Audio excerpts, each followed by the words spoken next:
আসসালামু আলাইকুম ওয়া রাহমাতুল্লাহি ওয়া বারাকাতুহু। সম্মানিত হাজিরিন নাজরিন, যে যেখান থেকে আজকে আমার সাথে যুক্ত আছেন, আমি সবাইকে আন্তরিক মোবারকবাদ জানাচ্ছি। এখন এই মুহূর্তে আমি আপনাদের সাথে আলোচনা করব ঋণ পরিশোধ হওয়ার দোয়া, ঋণ মুক্তির দোয়া।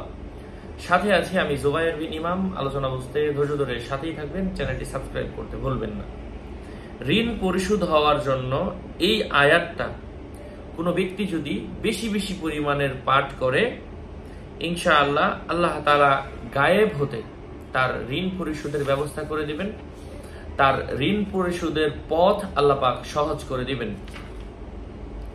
ঋণ পরিশোধ হওয়ার আমল ও তদবির হচ্ছে এটা। কিভাবে পড়বেন?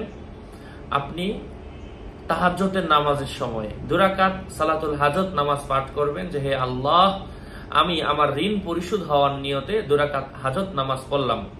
তুমি আমার এই নামাজকে কবুল করে আমার ঋণ পরিশোধের ব্যবস্থা করে দাও। এভাবে সে তার কাজ না হওয়া পর্যন্ত আমলটা চালিয়ে যাবে এবং এই আয়াতটা বেশি বেশি পরিমাণের পাঠ করবে। এখানে কোনো সংখ্যাও লেখা নাই। আপনি 100 বার, 200 বার, 500 বার, 1000 বার যত বেশি পারেন পড়তে পারেন। ইনশাআল্লাহ আল্লাহ তাআলা আপনার রিজিক বৃদ্ধি করবেন, ঋণ পরিশোধের ব্যবস্থা করবেন।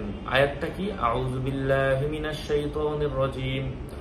কুল মান ইয়ারযুকুকুম মিনাস সামাই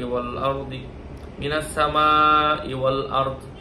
এর অর্থ হচ্ছে, আপনি বলুন, মান ইয়ারযুকুকুম, কে তোমাদেরকে রিজিক দান করে, মিনাস সামাই ওয়াল আরদ, আসমান জমিন থেকে। আয়াতের এই অংশটুকু বললেই হবে। ইনশাআল্লাহ এর উত্তর সবসময় আল্লাহ। আল্লাহ মানে কে রিজিকের ব্যবস্থা করে? আল্লাহ তাআলা ব্যবস্থা করেন। সুতরাং সেই আল্লাহ যদি রিজিকের ব্যবস্থা করেন, তো আপনি ঋণের মধ্যে কেন থাকবেন? ইয়াকিনের সাথে, ইখলাসের সাথে কোনো বান্দা অথবা বান্দি যদি ঋণগ্রস্ত হওয়ার পরে আল্লাহ তাআলা তার ঋণ পরিশোধের ব্যবস্থা করে দেন।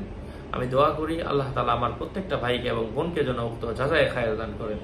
আরো আপডেট পেতে আমার সাথেই থাকবেন। সুস্থ থাকবেন, ভালো থাকবেন। ভেরিফাই চ্যানেলের ডিসক্রিপশন বক্সে ক্লিক করলে পেজ এবং আইডি লিংক আসবে। এর বাইরে অন্য কোনো পেজ নাই, আইডি নাই। সাবধান, আমার নাম আর ছবি থাকলে ওটা আমি না, প্রত্যেক ভিডিওতে আমি সাবধান করি, সতর্ক করি। বারবার বলার পরেও সাবধান না হলে ড্রাইভার কিন্তু আমি নিচ্ছি না। ওয়াসসালামু আলাইকুম ওয়া রাহমাতুল্লাহি ওয়া বারাকাতুহু।